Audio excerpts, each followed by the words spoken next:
Assalamualaikum warahmatullahi wabarakatuh. Alhamdulillah, wa nasta'inuhu wa nastaghfiruh wa na'udzu billahi min shururi anfusina wa min sayyiati a'malina, man yahdihillahu fala mudilla lahu wa man yudlil fala hadiya lahu. Asyhadu an la ilaha illallah wa asyhadu anna Muhammadan abduhu wa rasuluh.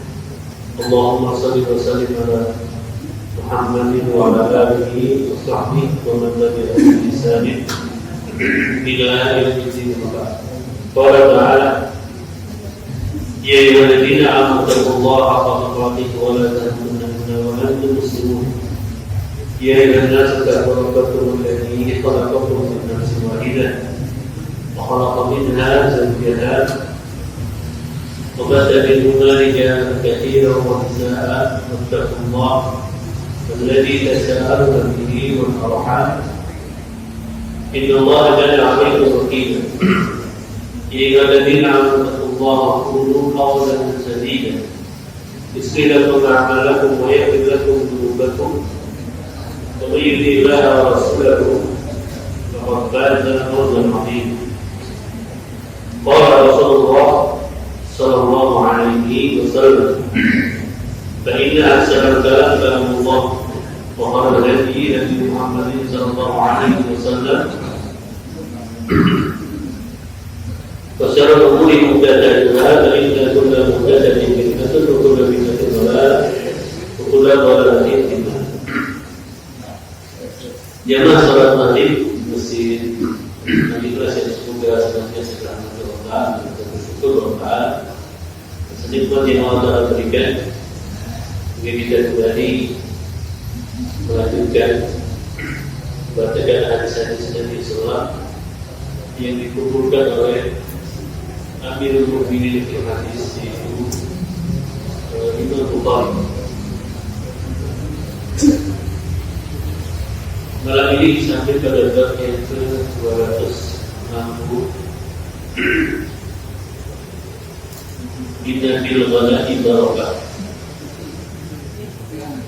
Itu bab tentang sesungguhnya pada kambing itu ada keberkahan. Mari kita lihat kenapa beliau memasukkan ini dalam bab masalah adat. Dalam bab masalah adat disebutkan riwayat terkait dengan sesungguhnya di dalam kambing itu ada keberkahan. Hadis ke-572. Qala al-mu'allif ta'ala Muhammad bin Ismail haddatsana Ismail qala haddatsani Malik an Muhammad bin Amr bin Al-Harith an Humayd bin Malik bin Qutayb annahu qala kuntu jalisan ma'a Abi Hurairah bi ardihi bil aqiq فأتاهم قوم من أهل المدينة على دوابة فنزلوا.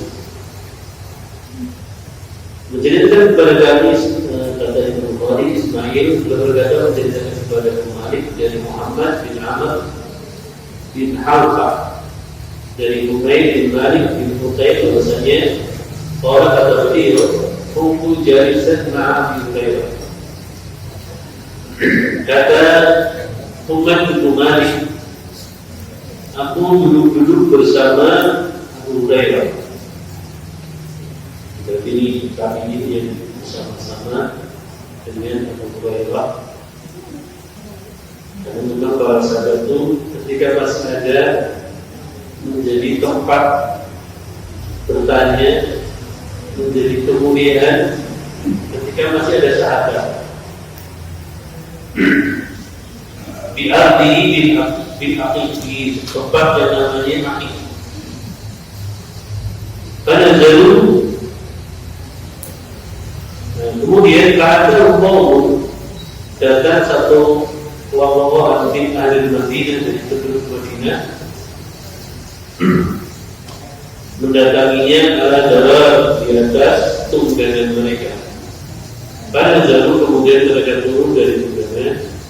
Qala Humayd, kemudian berkata Humayd, Faqala Abu Hurairah, kemudian Abu Hurairah berkata, idhab ila ummi wa qul laha inna ibnaki yukri'uki salam.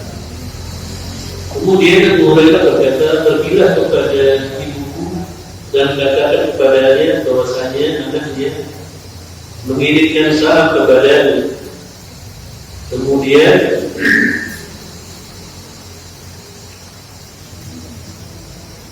atimina syai'an, berikan kepada kami makanan, karena adanya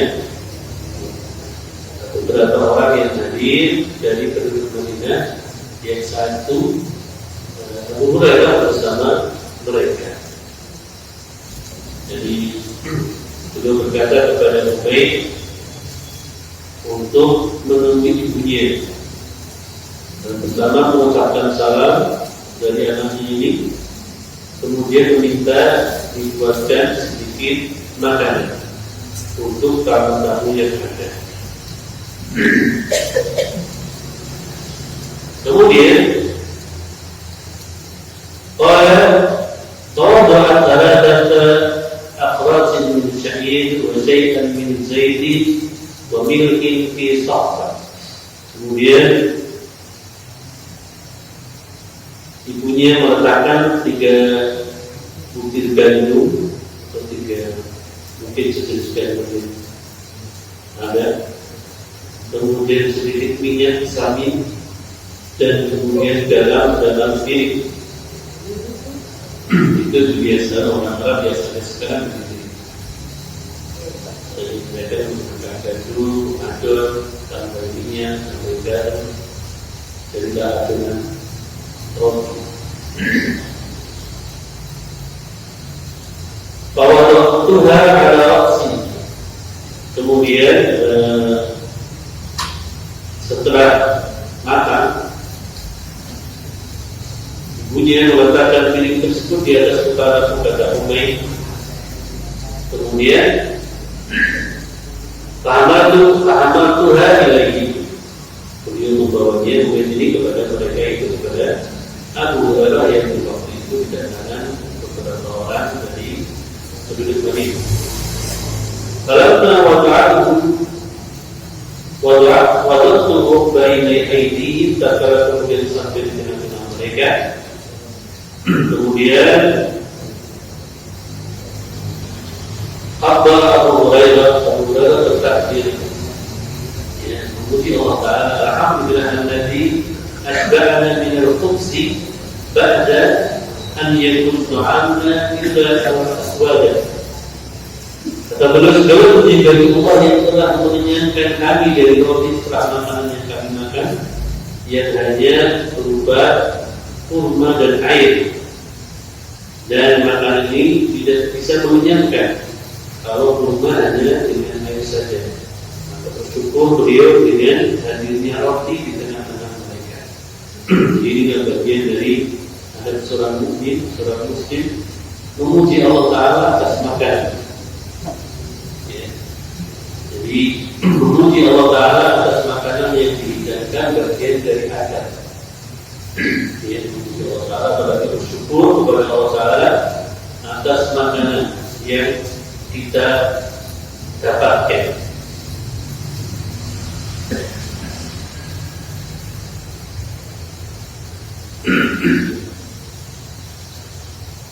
Kemudian falamma insaraf, tatkala mereka pada pulang, qala ya ibni ahsin ila ghanami wamsah al-ghala anha wa'ti mura'ah wa shalla fi nahiyatiha fa innaha min dawabil jannah. Kemudian Abu Hurairah berkata, wahai anak laki-laki saudara, berarti keponakan. Beliau kemudian berkata, ahsin ila ghanami, berbuat baiklah dengan kambingku, maksudnya pelihara kambingku dengan baik. Kemudian famsah al-ghala anha, singkirkan debu-debu yang ada pada kambing yang terkena tersebut. Wajib murahalah. Kemudian carilah tempat istirahatnya. Kemudian wasalla fi nahiyatiha. Salatlah di kandang-kandang kambing. Fa'innaha min dawabil jannah, karena kambing-kambing itu termasuk binatang surga. Walladzi nafsi biyadihi, yang juga ada di tangannya, kata Abu Hurairah, la yusiku ayyatiya 'ala an-nas zaman takunu tulat min al-ghanam ahabba ila sahibiha min dari makan. Sesungguhnya hampir datang masanya di mana zaman seseorang lebih menyukai kambing yang dia miliki daripada rumahnya Marwan yang akan itu seorang khalifah. Yang lebih dirahmati Allah Ta'ala, hadis ini menggunakan beberapa pelajaran. Pertama tentang bagaimana kebiasaan para sahabat juga adalah duduk-duduk berbincang untuk satu kebaikan. Kemudian yang kedua, bagaimana adab terhadap tamu yang datang. Ya. Maka beliau meminta bantuan kepada ibunya yang tinggal memasak untuk membuatkan makanan buat tamu-tamu yang datang. Yang ketiga, karena beliau tidak langsung berjumpa dengan ibunya, beliau tetap menitipkan salam walaupun dekat. Ya. Menitipkan salam kepada ibunya. Jadi juga bagian dari adab. Kemudian di sini juga kita belajar tentang kebiasaan mereka. Jadi adalah bukan hal yang mesti harus kita tiru, karena urusan makanan itu berbeda-beda pada tiap tempat. Dahulu mereka menyediakan roti untuk dihidangkan kepada tamu. Ya, kalau kita ya sesuai dengan kebiasaan di masyarakat. Kemudian di sini juga ada pelajaran tentang bagaimana seorang mukmin ketika mendapat nikmat dari Allah Taala bertakbir memuji Allah SWT. Dia bertakbir memuji Allah Taala dengan ucapannya dari Abu Hurairah adalah didatakan kepada beliau makanan yang dimasakkan oleh ibunya. Kemudian di sini juga disebutkan tentang adanya keutamaan seseorang memelihara kambing. Ya, akan keutamaan memelihara kambing. Bahkan ada sebuah riwayat yang disebutkan dalam hadis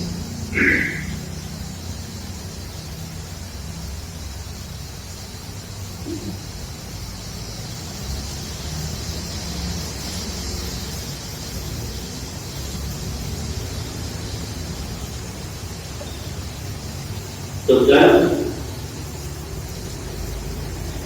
maka Allah Nabiya illa ra'al ghadab. Tidak ada nabi kecuali pernah menjadi penggembala kambing. Jadi nabi-nabi yang diutus Allah Taala itu juga mereka menjadi penggembala kambing. Faqala ashabuhu wa anta taqul na'am kuntu amana ala qadir di ahli Makkah. Apakah kau juga ya Rasulullah? Ya, nah. Dan aku mendapati imbalan beberapa kirab, yaitu beberapa uang atau dinar dari penduduk Makkah.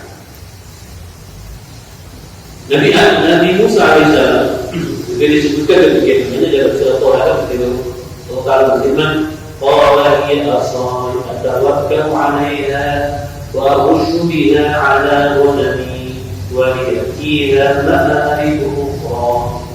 Musa berkata, ini adalah tongkatku. Aku pakai untuk bertelekan, aku pakai untuk menggiring kambing-kambingku dan untuk keperluan yang besar. Jadi juga menunjukkan bahwa Nabi Musa juga menggunakan tongkat yang Allah Ta'ala berikan untuk keperluan kemudian menggembala kambing. Kemudian juga dari riwayat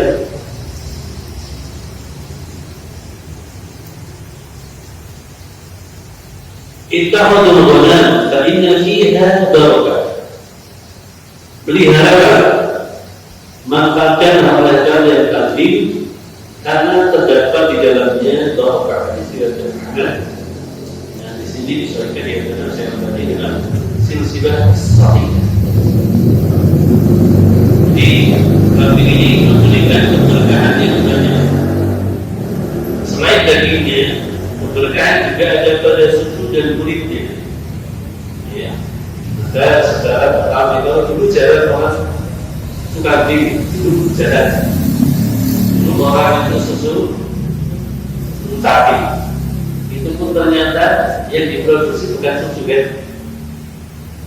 Yang diproduksi yang kemudian orang mengira yang susu ternyata bukan.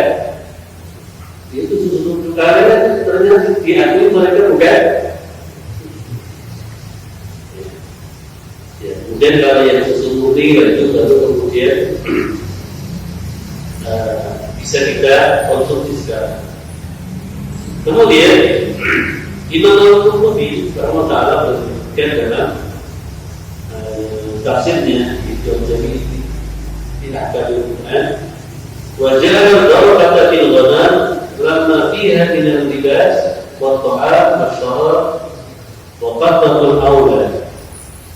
Allah telah menjadikan berkah pada kambing di mana kambing itu bisa dimanfaatkan untuk pakaian kulitnya berarti. Kemudian untuk makanan dagingnya, minuman untuk ya susu kambingnya. Kemudian kambing ini juga banyak anak.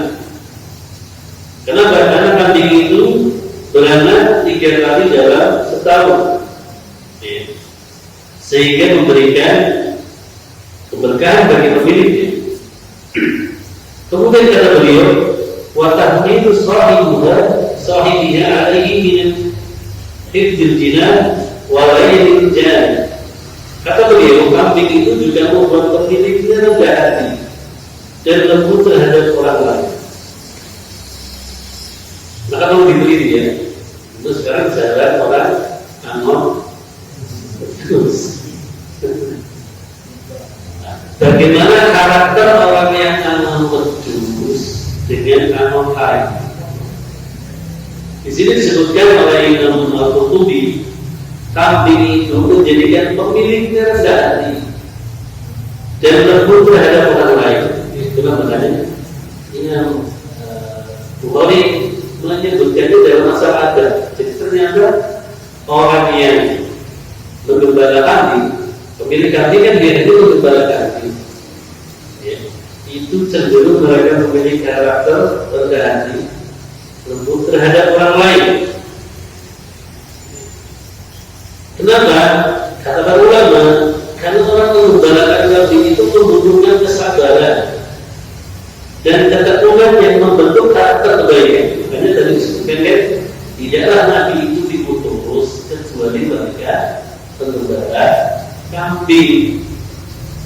Karena mereka kan menggembalakan umat, ya. Kambing kan angel, Pak. Tidak tahu saya belum. Mungkin ada yang kena anon kambing itu kan susah, ya. Repot, butuh kesabaran, butuh ketekunan. Maka para nabi dulu sebelum dia akan menjadi rasul, kerjanya begitu. Karena kalau dia harus menghadapi umat, ya juga karakternya harus bersabar terhadap mereka. Harus bersabar terhadap mereka. Jadi insya Allah ternyata kata yang menguji dalam tafsirnya, pemilik kambing itu menjadikan dia rendah hati dan lembut terhadap orang, karena dia ketika menggembalakan kambing dia butuh kesabaran, butuh ketegaran dibandingkan dengan yang lain. Kalau ini disebutkan tadi, maka Allah nabiyyan illa ma'al ghanam. Tidaklah Allah mengutus para nabi kecuali mereka itu penggembala kambing, termasuk Nabi kita Nabi Muhammad Sallallahu Alaihi Wasallam itu menggembala kambing. Dan beliau berkata, beliau menggembalakan kambing milik orang lain untuk mendapat upah. Ketika beliau masih remaja, itu terbentuk karakternya, membantu terbentuknya karakternya untuk berdakwah kepada umat. Itu dulu tempat saya itu juga ada rumah yang yang terbaik dari sekian banyak rumah itu karena dia waktu muda dia aman modus memelihara kambing. Itu bentuknya berdampak. Jadi mungkin perlu ada pendidikan di negeri ini, saran-saran pemimpin. Pendidikan untuk saran pemimpin itu mestinya kita amalkan. Saran pemimpin terbesar itu kan para nabi dan rasul, mereka semua begitu. Maka kemudian tidak dijadikan bagian dari kurikulum pendidikan. Kurikulum pendidikan nanti bisa disampaikan ke Pak Abdul Muti. Pemimpin yang ada dulu, mereka banyak yang dari belajar menjadi penggembala kambing. Antara Nabi Rasul mereka awal karena mereka adalah penggembala umat atau manusia umat yang banyak yang butuh kesabaran, butuh ketekunan, dan itu ada ketika dia menggembala kambing. Itu pikir penting, apalagi dari kambing manfaatnya besar, ya. Manfaatnya besar, dagingnya, susunya, kulitnya bisa dimanfaatkan. Bahkan jadi disebutkan juga boleh kita bahkan di antara tempatnya ada keberkahan yang sholat di jalannya itu sholat di kandang kambing.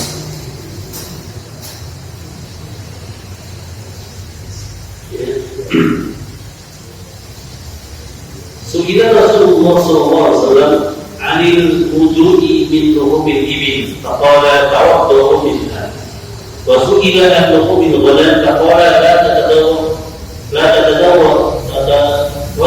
minha wa su'ila an salati fi madarikil ibil faqala la tasallu fi madarikil ibil fa innaha min asyayatin wa su'ila an salati fi marakidil ghanam faqala sallu fiha fa innaha barakah. Rasulullah ditanya mengenai wudu karena makan dari unta, maka beliau menjawab berwudulah kalau tidak habis makan sate, makan sausage dan yang lain yang dagingnya kambing, enggak perlu wudu lagi. Kemudian wasuila al-salati fi mabarikil ibil, beliau ditanya tentang sholat di tempat pendengungan unta. Faqala kemudian beliau, la tusallu fi mabarikil ibil, jangan kamu sholat di tempat menggerutnya unta. Tadi dia hanya syaitan. Karena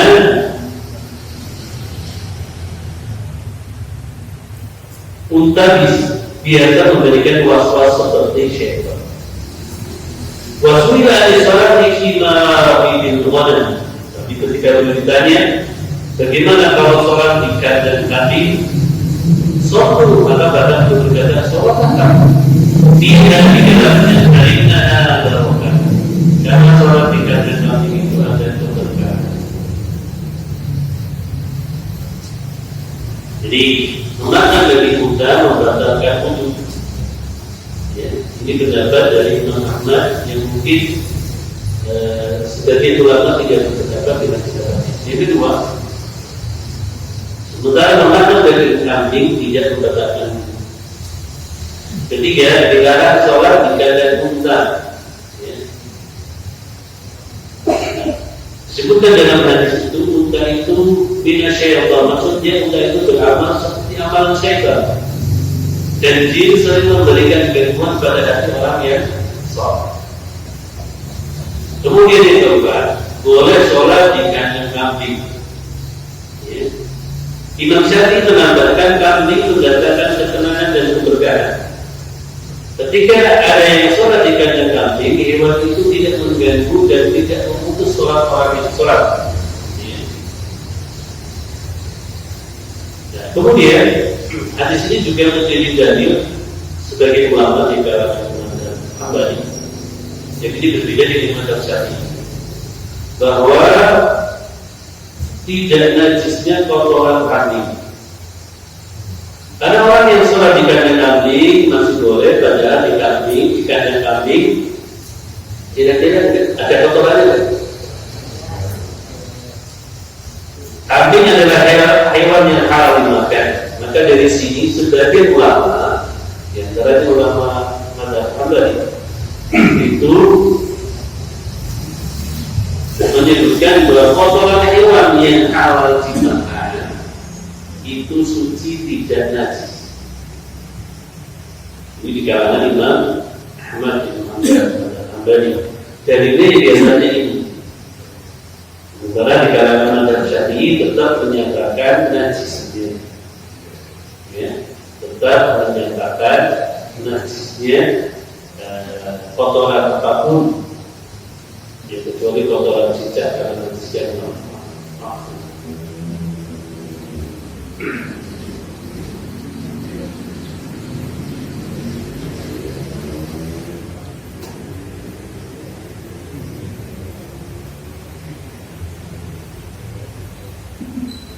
Kemudian ketika tadi disebutkan bahwa kambing ini banyak keberkahan, lalu mungkin ada pertanyaan, apakah daging kambing berbahaya bagi kesehatan? Syekh Rahman bin Nasir As-Sa'di pernah menyebutkan, ad-dini mabni 'ala al-masali fi jilbiha wa dharari al-qabail. Agama ini dibangun di atas dasar berbagai kemaslahatan, mendatangkan maslahat dan keburukan. Kemudian belum menjelaskan ma amara Allah bi syai'in illa bihi min al-masalih. Tidaklah Allah Ta'ala memerintahkan sesuatu kecuali padanya terdapat berbagai kemaslahatan. Ya. Ma la yaqitu bihi al-wusl, yang tidak diketahui secara menyeluruh. Saat ini dibuktikan oleh orang di zaman dahulu, mereka suka memakan daging, termasuk daging kambing, bahkan mereka memakan temannya.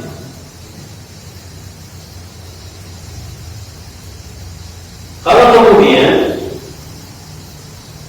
adanya info atau yang tersebar di kalangan masyarakat, daging kambing itu berbahaya, bisa menaikkan tensi, meningkatkan kolesterol. Itu ternyata urusan cara pengolahan daging yang tidak sehat, ya. Atau terlalu berlebihan. Ya, kalau terlalu berlebihan mengkonsumsikan semua yang berlebihan dikonsumsi mesti menimbulkan masalah, walaupun secara asal tidak ada problem. Tetap semuanya. Kemudian pola hidup di zaman sekarang yang memang cenderung tidak sehat, maka jadi ini yang sebenarnya. Tapi secara umum dia tidak ada problem olahraga dari apa yang ada di dalam kambing, karena disebutkan akan keberkahan yang banyak dari. Jadi kalau kemudian ada beberapa orang tertentu berbeda, ya sebenarnya bukan masalah kambing itu, tapi memang masalah orang yang mengkonsumsi kambingnya.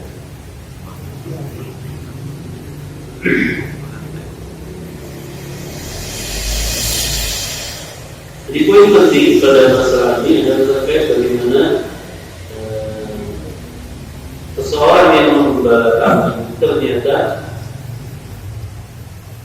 Allah Ta'ala berikan kepada mereka sifat rendah hati, sifat tawakal.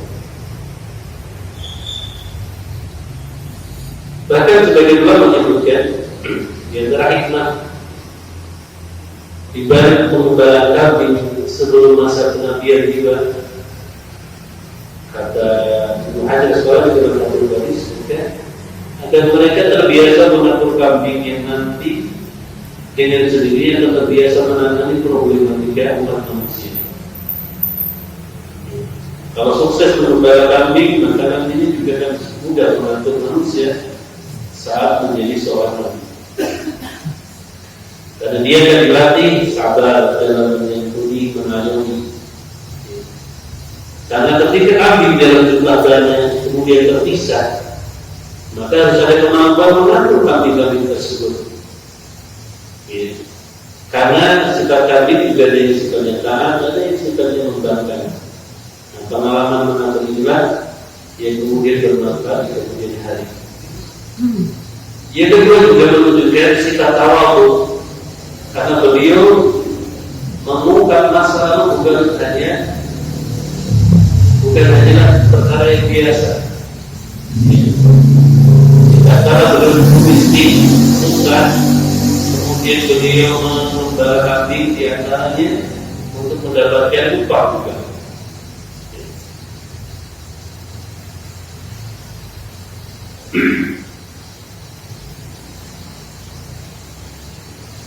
Dan Nabi SAW ketika ditanya apakah kau juga dulu menggembala kambing, iya, karena beliau menjawab, dulu menggembala kambing dan juga untuk aku jadikan sarana mendapatkan upah dari orang yang memiliki kambing. Beliau tidak merasa malu dengan masalah itu.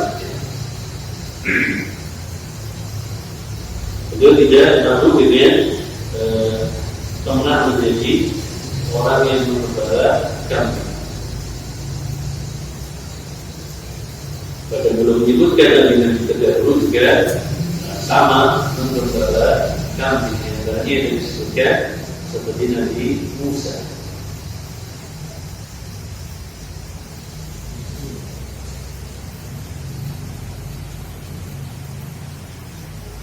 Dalam hadis yang lain disebutkan al-ibil izun bi ahli.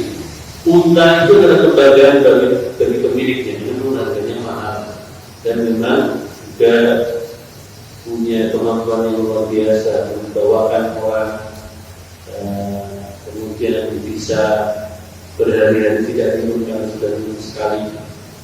Walaupun barokah dan kambing itu dalamnya ada berkah. Wal khairu ma'qudun fi tawasil khair ila yaumil qiyamah. Dan kebaikan itu terikat kepada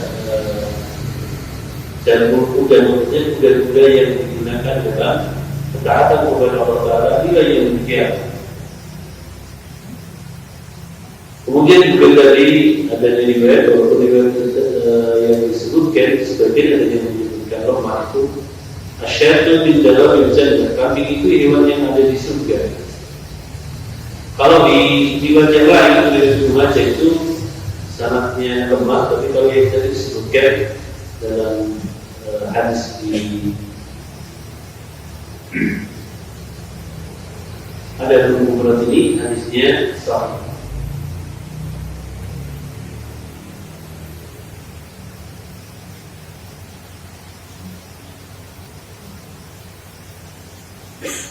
Berikutnya jemaah yang dirahmati Allah Taala,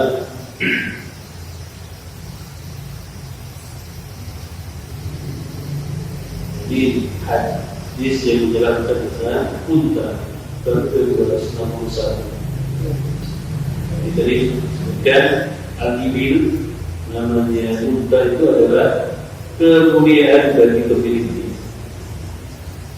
Haddatsana Ismail qala haddatsana Malik an Ziyad an Amr Abi Hurairah anna Rasulullah sallallahu alaihi wasallam qala ra'sul kufri nahwa al-masyriq wal fahru al-qulaya fi ahli al-khayl wal ibil al-fadadi ahli al-wala was-sakinatu fi ahli al-wala. Kata Ismail, menceritakan kepada kami Malik, menceritakan kepada aku dari Abu Zinad, dari Al-A'raj, dari Abu Hurairah radhiyallahu ta'ala, bahwasanya Rasulullah bersabda, puncak kekufuran itu berada di timur. Ya.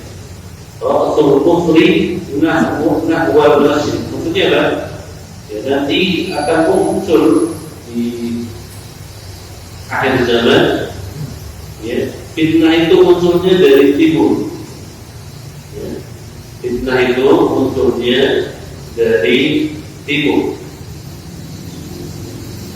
Kemudian timur dari wilayah ketika Nabi menyebut berada di Madinah. Kemudian muncullah fitnah-fitnah di akhir zaman itu juga dari wilayah timur Irak, termasuk dulu muncul fitnah yang besar. Wal fahmu wal khuyal fi ahli khair. Kebanggaan dan kesombongan itu berada pada fi ahli khair wal ibil, pada pemilik kuda dan unta. Jadi kebanggaan dan kesombongan itu terkadang dimiliki para pemilik kuda dan unta. Kenapa memiliki hewan-hewan mahal? Hewan unta, kuda itu harganya mahal-mahal.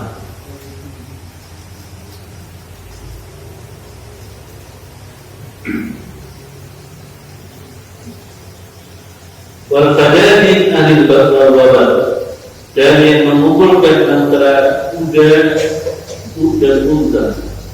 Wasakinatu fi ahli al-ghanam, sementara ketenangan itu berada pada pemilik kambing.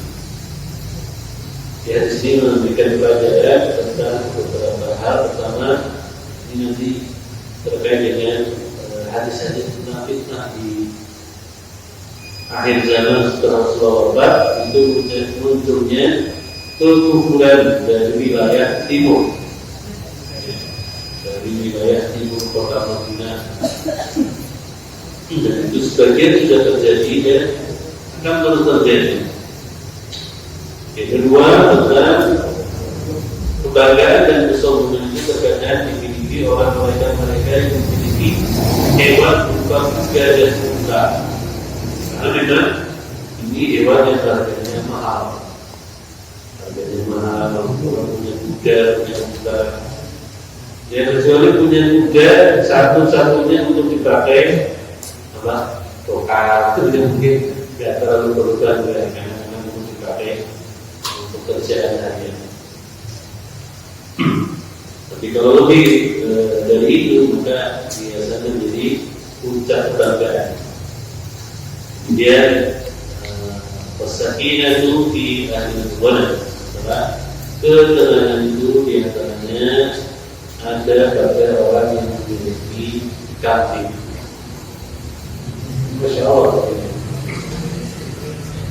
Saya memberikan penjelasan tentang beberapa keutamaan hewan-hewan yang Allah jadikan dia sebagai hewan ternak di kalangan manusia. Tentunya ini sebagai sebuah kabar yang memberikan kebaikan. Ya, kalau teliti ya mungkin tidak ada yang berbeda dengan apa yang ditelitikan, apa yang Allah sebutkan, apa yang Allah sebutkan.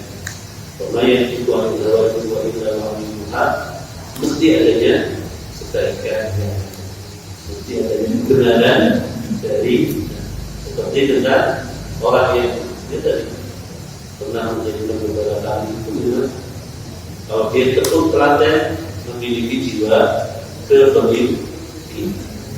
Demikian jemaah yang dirahmati Allah, bermanfaat beberapa hadis yang kita lakukan, hadis tentang masalah kambing dan juga masalah unta. Subhanallah wa bihamdihi, asyhadu an la ilaha illa anta, astaghfiruka wa atubu ilaik. Wassalamualaikum warahmatullahi wabarakatuh.